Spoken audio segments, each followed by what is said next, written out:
चोपडा येथे गावठी पिस्टलसह 3 आरोपी ग्रामीण पोलिसांच्या ताब्यात। चोपडा तालुक्यातील वैजापूर ते बोर अंजंती गावाजवळील वन विभागाच्या नाक्याजवळ दिनांक काल दुपारी 4:30 वाजताच्या सुमारास 3 इसम एका शाईन कंपनीच्या MP 11 MQ 1185 क्रमांकाच्या मोटरसायकलने विनापरवाना गावठी पिस्टल घेऊन जाताना चोपडा ग्रामीण पोलिसांना मिळून आले। या प्रकरणी गुन्हा दाखल करण्यात आलाय।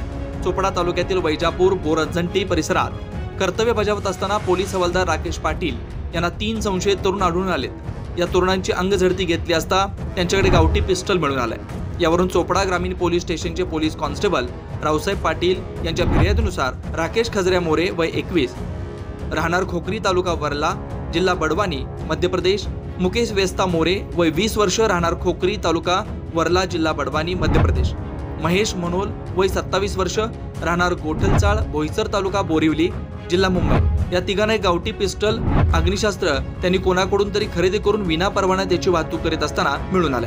म्हणून भारतीय दंडविधान कलम 325 प्रमाणे चोपडा ग्रामीण पोलीस स्टेशनला गुन्हा दाखल करण्यात आला।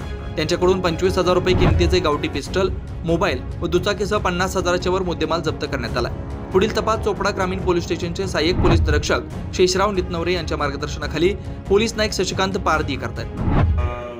आमचे जे 2 अंमलदार राकेश पाटील आणि रावसाहेब पाटील हे एम केसेस करण्यात आम्ही वैजापूर बोर अंजंती ते घाट परिसरात होते आणि तिकडून एक हुंडा शाईन मोटरसायकलवर 3 इसम बसून येत होते आणि त्यांनी यांच्या समोरून गाडी घेऊन पळून जाण्याचा प्रयत्न केला। त्यावेळेस आमच्या अंमलदारांनी त्यांना थांबवून त्याची अंगझडती घेतलेली आहे। त्या अंगझडतीमध्ये एक पिस्टल गावठी कट्टा मिळून आलेला आहे। अशा पद्धतीने ती कारवाई केलेली आहे। किती आरोपी सर?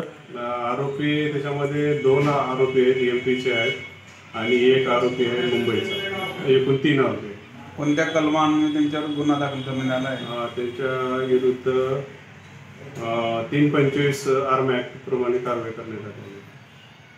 यामध्ये कोणी सराईत गुन्हेगार त्याचा तपास चालू आहे। लोकनायक न्यूज करता प्रतिनिधी विनायक पाटील, चोपडा जिल्हा जळगाव। लोकनायक न्यूज।